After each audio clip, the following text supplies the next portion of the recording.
Assalamualaikum warahmatullahi wabarakatuh.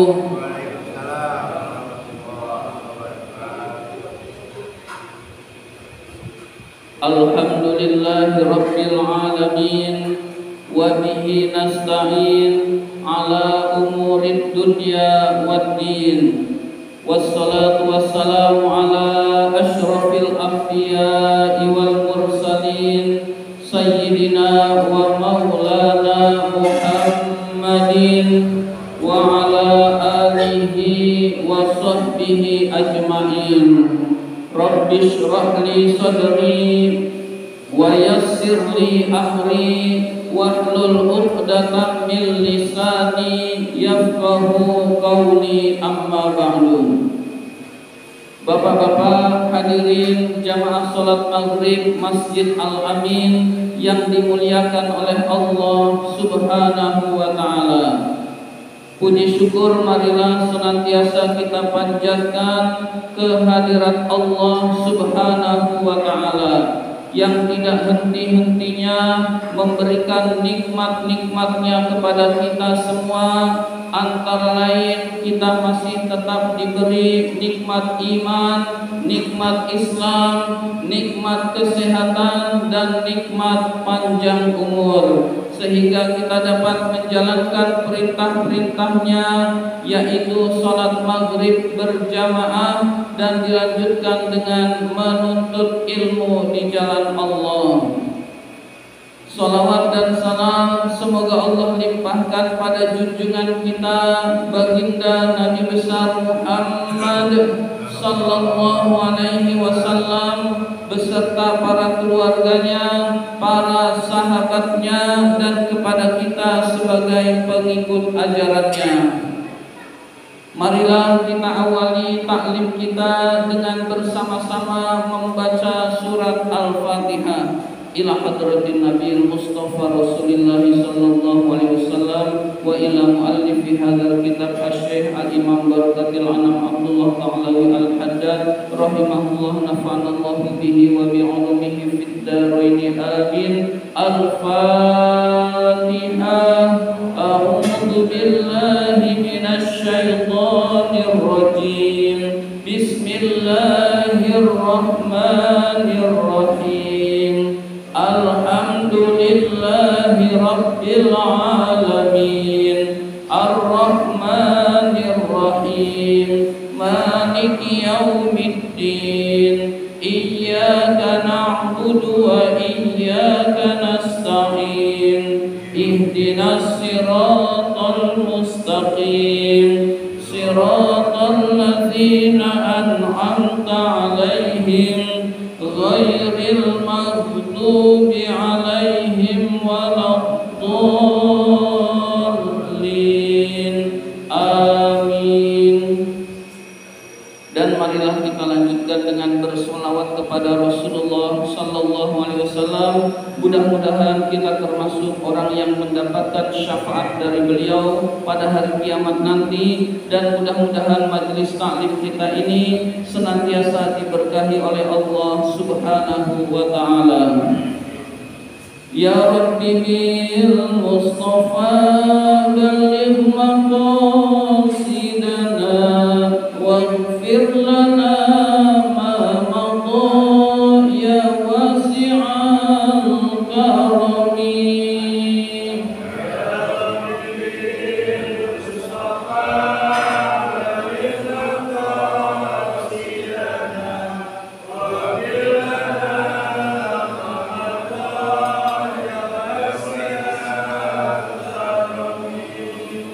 Muhammadun sayyidul kaunaini wa thaqalain niwal fariqaini min urdin wa min ajamin.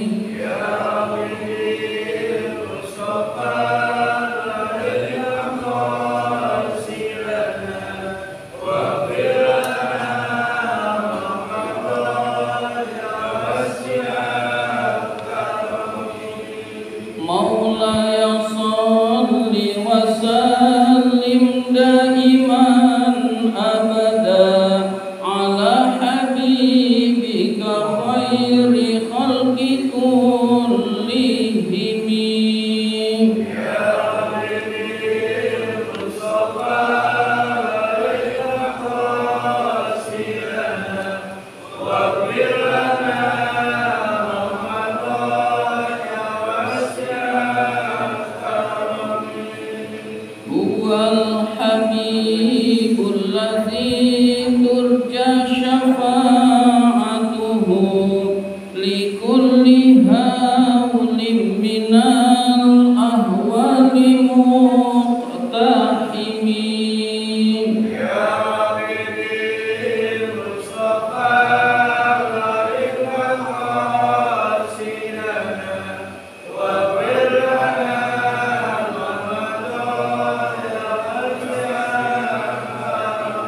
Bismillahirrahmanirrahim. Marilah kita lanjutkan taklim kita, pembahasan kitab An-Nasaihud Diniyah ini. Sekarang halaman 72.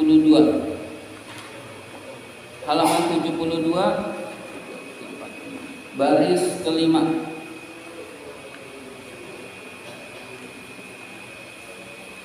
Bismillahirrahmanirrahim. Fadlu ahlil ilmi, keutamaan ahli ilmu, keutamaan orang yang memiliki ilmu pengetahuan agama. Jadi keutamaan orang yang memiliki ilmu pengetahuan agama.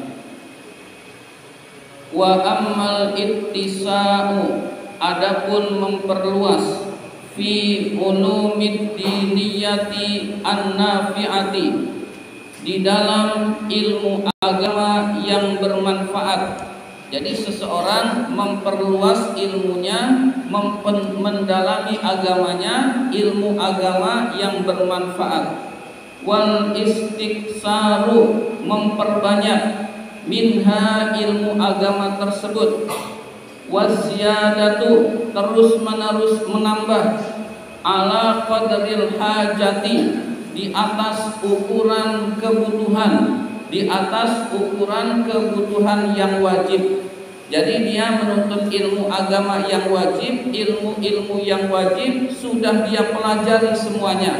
Nah, memperluas terhadap hal itu semua, fadzalika, maka yang demikian itu, min a'zami al-wasaili ilallahi, paling agungnya jalan mendekatkan diri kepada Allah Subhanahu wa ta'ala. Jadi jalan yang sangat besar, yang sangat mudah untuk mendekatkan diri kepada Allah Subhanahu wa ta'ala adalah mendalami ilmu pengetahuan agama, hadirin sekalian. Jadi meskipun kita sudah tahu hal-hal yang wajib di dalam sholat, hal-hal yang wajib di dalam puasa, kemudian ilmu tauhid kita kuasai, ilmu tasawuf sebagian kita kuasai, lalu kita terus-menerus mendalami ilmu, maka itu adalah jalan untuk mendekatkan diri kepada Allah. Paling agungnya, paling besarnya jalan untuk bisa mendekatkan diri kepada Allah Subhanahu wa ta'ala. Jadi meskipun ilmu tersebut sudah tidak wajib karena dia sudah mendalam ilmu agama, tetapi dia terus mendalami ilmu agama, maka itu adalah jalan untuk mencapai mendekatkan diri kepada Allah Subhanahu wa ta'ala. Jadi yang bagus itu kalau ngaji pakai kitab, lalu kitab yang dasar. Kitab yang dasar kita kuasai, sudah habis, sudah hatam, ganti kitab lagi. Yang dasar juga, kitab-kitab yang dasar itu banyak. Misalkan Mabadiul Fiqhiyah, misalkan lagi Durusul Aqaid Ad-Diniyah, itu kitab-kitab tipis tentang tauhid, tentang fikih. Nah, itu kita pelajari, hadirin sekalian. Hatam ini ganti lagi, hatam ini ganti lagi. Nah, orang yang bisa seperti itu di dalam melaksanakannya, dia sedang mendekatkan diri kepada Allah, bahkan sebesar-besarnya jalan mendekatkan diri kepada Allah, hadirin sekalian.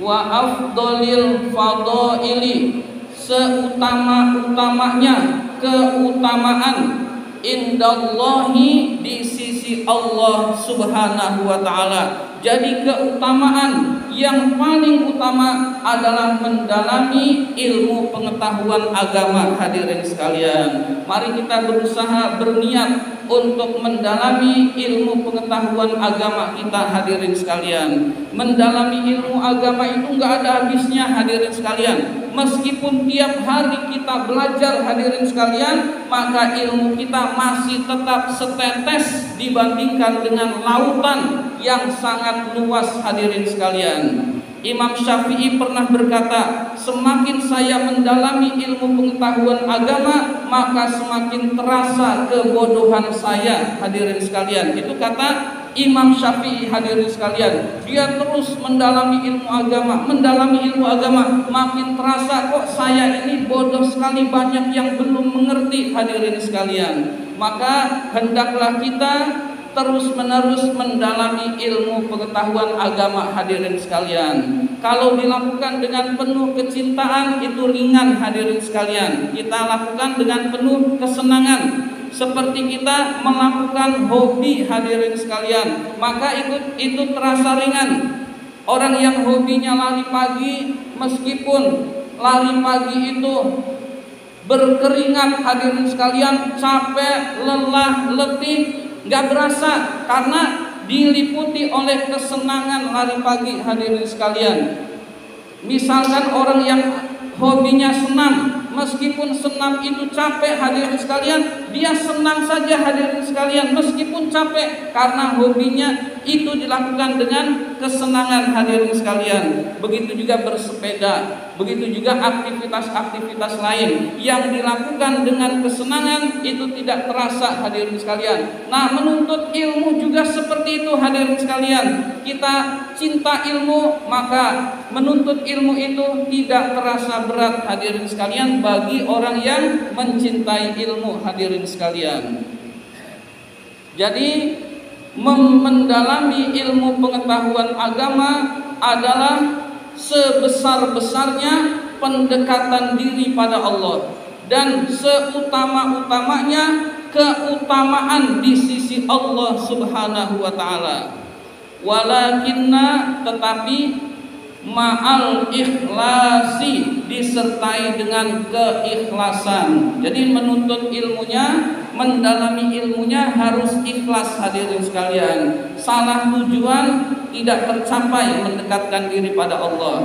Tujuannya beda, bukan karena Allah, tidak bernilai di sisi Allah. Semua amal dasarnya itu ikhlas hadirin sekalian. Jadi semua amal harus dengan ikhlas. Amal yang kelihatannya baik, niatnya tidak ikhlas, tidak bernilai di sisi Allah Subhanahu wa taala hadirin sekalian. Sholat itu baik hadirin sekalian, niatnya salah bukan karena Allah, nggak dapat pahala di sisi Allah. Menuntut ilmu itu baik hadirin sekalian, hadir di majelis taklim baik, niatnya salah tidak bernilai di sisi Allah Subhanahu wa taala. Mengajarkan ilmu hadirin sekalian, niatnya salah bukan karena Allah, tidak mendapat pahala di sisi Allah. Jadi ilmu amal harus disertai dengan niat yang ikhlas, mengharapkan keridhaan Allah, baru mendapat pahala di sisi Allah Subhanahu wa taala. Ma'al ikhlasi, disertai keikhlasan, liwajhillahi, karena keridhaan Allah Subhanahu wa taala, fi thalabil ilmi, di dalam menuntut ilmunya. Jadi menuntut ilmu harus ikhlas karena Allah Subhanahu wa taala. Ada orang yang menuntut ilmunya karena ingin kaya. Saya kalau masukin anak ke pesantren, anak jadi kiai, jadi mubalik, diundang ke sana ke sini, duitnya banyak, jadi orang kaya, hidup nikmat, maka ini keliru hadirin sekalian. Udah ikhlas ke pesantren biar soleh, biar berkah, biar diridhoi oleh Allah, selesai hadirin sekalian. Begitu juga ilmu-ilmu agama yang lain hadirin sekalian. Orang yang sekolah niatnya salah, nggak bernilai di sisi Allah, na'udzubillah, dan rugi hadirin sekalian. Maka niat itu harus diluruskan hadirin sekalian. Kita menyekolahkan anak karena mengharapkan keridhaan Allah, agar anak ini pandai, bermanfaat buat orang lain, kemudian mengharapkan keridhaan Allah hadirin sekalian. Jadi bisa ibadah dengan baik dengan ilmunya, maka itulah yang akan bahagia hadirin sekalian. Jadi menuntut ilmu karena mengharapkan keridhaan Allah Subhanahu wa taala. Wa ma'a mutalabatin nafsi, disertai menuntut diri sendiri, bil amali, untuk mengamalkan, bima ta'allama, apa-apa yang dipelajari. Jadi menuntut diri sendiri untuk mengamalkan yang dipelajari, hadirin sekalian. Jadi diri kita ini kita tuntut untuk mengamalkan yang sudah kita ketahui dan yang sudah kita pelajari, terutama hal-hal yang wajib, hadirin sekalian.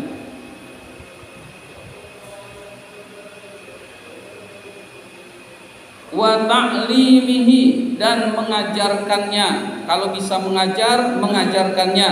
Li ibadillahi, kepada hamba-hamba Allah yang lain. Muridan bidzalika, karena mengharapkan yang demikian itu. Kullihi, seluruhnya. Wajhallahi, keridhaan Allah. Wad-darul akhirata, dan negeri akhirat. Jadi kita beramal adalah mengharapkan keridhaan Allah dan negeri akhirat. Itu tujuan utama amal, hadirin sekalian. Bukan biar kaya, hadirin sekalian. Saya sholat duha biar jadi orang kaya. Nah, itu kurang tepat, hadirin sekalian. Yang betul adalah karena Allah, mengharapkan keridhaan Allah Subhanahu wa taala, hadirin sekalian. Saya sedekah biar Allah membalas berkali-kali lipat, lalu jadi orang kaya. Nah, ini namanya tujuan dunia, hadirin sekalian. Yang benar adalah ikhlas mengharapkan keridhaan Allah, hadirin sekalian. Maka insya Allah tetap Allah akan sesuai dengan janjinya, hadirin sekalian, akan membalas dengan yang lebih baik, baik di dunia maupun di akhirat. Tapi tujuannya adalah ridha Allah dan negeri akhirat, hadirin sekalian. Balasan akhirat, hadirin sekalian. Tilkal martabatu, derajat itu. Hiyallati tali martabatan nubuwati, adalah derajat yang mengiringi derajat kenabian. Jadi derajat ilmu tersebut adalah mengiringi derajat kenabian. Jadi nabi, di bawahnya nabi orang yang berilmu, hadirin sekalian. Nabi, di bawahnya nabi para ulama, hadirin sekalian. Jadi derajat nabi itu nggak bisa dikalahkan oleh siapapun, hadirin sekalian. Ada orang alim, pintar, luar biasa, ilmunya banyak, sama nabi tetap kalah tinggian nabi derajatnya, hadirin sekalian. Nah, di bawah nabi baru orang alim, adalah ulama yang mengamalkan ilmunya, hadirin sekalian. Jadi level derajat ulama yang mengamalkan dan mengajarkan ilmunya, derajatnya sedikit di bawah nabi, satu tingkat di bawah nabi, hadirin sekalian. Berarti derajat orang alim itu luar biasa, hadirin sekalian. Wa jami'u maratibil mu'minina, seluruh derajat orang-orang mukmin, unsila, diturunkan, minha, dari derajat kenabian. Jadi derajat manusia yang paling utama adalah derajat kenabian. Siapa manusia yang paling utama? Ya para nabi, para rasul Allah. Nah, siapa rasul yang paling utama? Nabi Muhammad sallallahu alaihi wasallam. Setelah Nabi Muhammad, rasul ulul azmi. Nah, setelah itu 25 nabi. Setelah itu rasul yang 13 jumlahnya. Nah, setelah itu para ulama, hadirin sekalian. Setelah itu derajat berikutnya setelah derajat kenabian maupun kerasulan adalah yang dekat di sisi Allah, adalah para ulama yang mengamalkan ilmunya, hadirin sekalian. Derajatnya di sisi di bawah derajat kenabian, hadirin sekalian. Fa innal ulama'a, sesungguhnya ulama, al-amilina, yang mengamalkan ilmunya, hum, mereka adalah al-wasitatu, tengah-tengahnya, baina Rasulillah sallallahu alaihi wasallam, di antara Rasulullah sallallahu alaihi wasallam, wa bainal muslimin, dan di antara kaum muslimin. Jadi para ulama adalah pertengahan antara Rasulullah dengan kaum muslimin, hadirin sekalian. Rasul mengajarkan ilmu pengetahuan agama kepada para sahabat. Beliau menyampaikan, hadirin sekalian. Kemudian sahabat menyampaikan, terus sahabat menyampaikan sampai ke kita, hadirin sekalian. Ilmu agamanya adalah berkat perjuangan para ulama, hadirin sekalian. Sehingga derajat orang alim yang mengamalkan ilmunya, derajat itu di bawah derajat kenabian, hadirin sekalian. Artinya orang yang juga dekat di sisi Allah Subhanahu wa taala. Wa qad qala Allah taala, Allah Subhanahu wa taala berfirman fi fadli ahlil ilmi, menerangkan keutamaan ahli ilmu, menerangkan keutamaan derajat para ulama. Allah berfirman, syahidallahu annahu la ilaha illa huwa wal malaikatu wa ulul ilmi. Lanjutannya qaiman bil qis, qaiman bil qis. Syahidallahu, Allah bersaksi, la annahu, bahwa la ilaha illa huwa, tiada Tuhan selain Dia. Jadi yang menyatakan bahwa tiada Tuhan selain Allah adalah Allah Subhanahu wa taala. Allah menyatakan, Allah bersaksi bahwa tiada Tuhan selain Allah. Selain Dia maksudnya selain Allah Subhanahu wa taala. Wal malaikatu, begitu juga para malaikat bersaksi bahwa tiada Tuhan selain Allah. Wa ulul ilmi, dan orang-orang yang diberi ilmu juga bersaksi bahwa tiada Tuhan selain Allah. Jadi kita bisa bayangkan ayat ini Allah menyandingkan Allah Subhanahu wa taala, para malaikat, dan setelah itu ahli ilmu, hadirin sekalian. Jadi dari ayat ini kedekatan kepada Allah Subhanahu wa taala, penuntut ilmu, ahli ilmu itu tidak diragukan lagi, hadirin sekalian. Karena di sini dijelaskan yang bersaksi bahwa tiada Tuhan selain Allah adalah Allah, malaikat, dan orang-orang yang diberi ilmu pengetahuan agama, hadirin sekalian. Nah, di antara ahli ilmu adalah para nabi. Jadi para nabi itu pasti ahlul ilmi. Cuman karena ulama itu bukan nabi, derajatnya tetap di bawah nabi, hadirin sekalian. Jadi Allah di dalam ayat ini mensandingkan antara Allah Subhanahu wa taala, malaikat, dan ahlul ilmi, yang menunjukkan ahlul ilmu adalah orang-orang yang dekat dengan Allah Subhanahu wa taala. Surat Ali Imran surat ketiga ayat 18.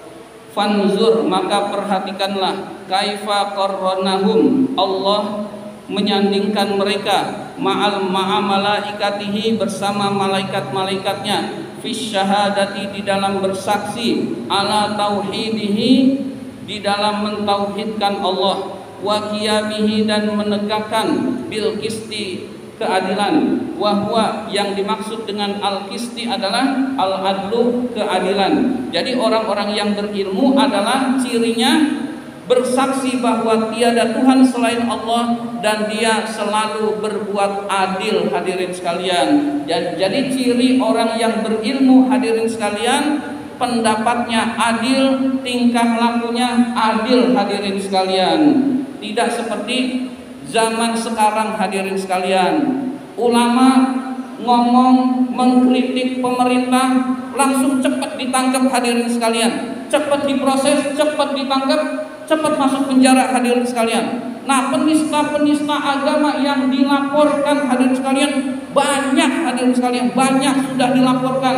Nah, nggak cepat, hadirin sekalian. Kok cepat proses hukumnya, kok kepada para ulama langsung dipanggil, langsung ditangkap saat itu juga, hadirin sekalian. Nah, penista-penista agama meskipun sudah terus-menerus dilaporkan, hadirin sekalian, santai-santai saja, hadirin sekalian, nggak diproses, hadirin sekalian. Nah, ini adalah contoh bahwa keadilan sudah sangat sulit, hadirin sekalian. Bahwa Allah tegaskan orang yang bisa berbuat adil, hadirin sekalian, adalah orang yang berilmu. Jadi meskipun gelarnya profesor, doktor, kemudian dia nggak adil hadirin sekalian di dalam pernyataannya maupun di dalam persidangannya, nah itu tidak dianggap ahli ilmu oleh Al-Quranul Karim atau disebut orang bodoh hadirin sekalian. Karena dia dengan ilmunya nggak bisa berbuat adil, maka tidak bisa disebut dengan ahli ilmu hadirin sekalian. Jadi ahli ilmu cirinya adalah bisa berbuat adil, lalu mentauhidkan Allah Subhanahu wa taala. Jadi di dalam ayat ini ciri ahli ilmu adalah dia mentauhidkan Allah. Ada gelar profesor doktor tapi tidak muslim, dia bodoh hadirin sekalian. Kok buat hal yang penting gak ngerti, kok buat keselamatan urusan jangka panjangnya nggak tahu hadirin sekalian. Maka meskipun profesor doktor tapi tidak muslim, dia itu sebenarnya bodoh hadirin sekalian, karena dia tidak tahu mana yang sangat penting, yaitu menyembah Allah, lalu dia bisa selamat di kuburan, lalu bisa selamat dari nerakanya Allah Subhanahu wa taala. Maka orang Islam meskipun biasa-biasa saja, dia tahu yang penting itu mentauhidkan Allah, beriman kepada Allah, lalu dia sholat 5 waktu untuk keselamatan akhiratnya. Meskipun kelihatannya bodoh, dia dianggap pinter hadirin sekalian, karena tahu yang baik buat dirinya itu tahu, yaitu keselamatan akhirat lebih utama hadirin sekalian, sehingga dia tidak salah milih Tuhan hadirin sekalian. Kalau orang-orang yang profesor doktor yang tidak muslim mau menggunakan akalnya sedikit saja hadirin sekalian, dia sudah langsung memeluk Islam hadirin sekalian, karena dia berpikir, oh ternyata kitab Injil begini, banyak kepalsuannya, banyak kebohongannya, banyak yang gak benarnya. Lalu Al-Quran, Al-Quran begini, dia akan otomatis masuk Islam hadirin sekalian. Kok untuk urusan sepenting itu dia nggak mikir hadirin sekalian? Berarti oleh Allah, meskipun dia itu gelarnya berenteng, tidak muslim, itu bodoh hadirin sekalian, karena nggak tahu buat keselamatan dirinya hadirin sekalian.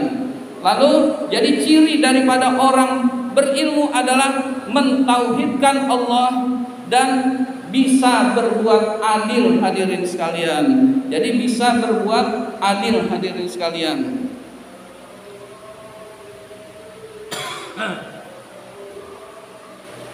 Qala Allah Ta'ala, Allah Subhanahu wa taala berfirman, "Qul hal yastawil ladzina ya'lamuna wal ladzina la ya'lamun." Qul, katakanlah, apakah sama orang-orang yang mengerti dan orang-orang yang tidak mengerti? Apakah sama orang-orang yang berilmu dan orang-orang yang tidak berilmu?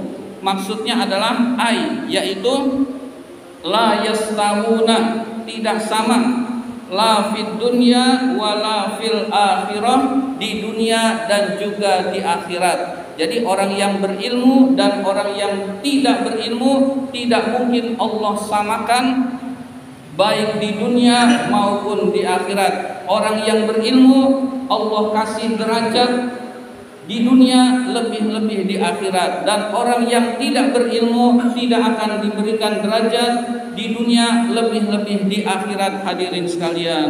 Berarti kita berusaha sisa umur ini hadirin sekalian, di samping kita punya kesibukan, kemudian kita punya kerjaan, mencari nafkah hadirin sekalian, jangan melupakan majelis taklim hadirin sekalian, jangan melupakan nambah ilmu meskipun sedikit hadirin sekalian.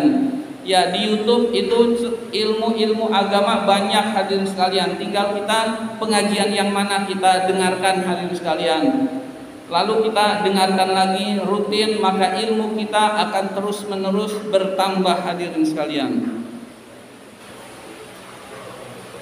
Walakin, tetapi, yufaddilullahu may ya'lamu ala man la ya'lam, Allah mengutamakan orang-orang yang berilmu atas orang-orang yang tidak berilmu, bidarajatin kasiratin, dengan derajat yang banyak. Jadi derajat yang banyak itu dimiliki oleh orang-orang yang berilmu. Qala Allah Ta'ala, Allah Subhanahu wa taala berfirman, yarfa'illahu alladzina amanu minkum walladzina utul ilma darajat. Allah meninggikan orang-orang yang beriman dan berilmu di antara kalian dengan beberapa derajat. Jadi yang ditinggikan, dimuliakan oleh Allah Subhanahu wa taala adalah orang-orang yang menuntut ilmu, maka kita berusaha menjadi orang yang tidak berhenti menuntut ilmunya. Hadirin sekalian, demikian inilah yang dapat saya sampaikan. Terima kasih atas perhatian. Mohon maaf apabila ada kata-kata yang kurang berkenan. Wabillahi taufiq wal hidayah. Wassalamualaikum warahmatullahi wabarakatuh.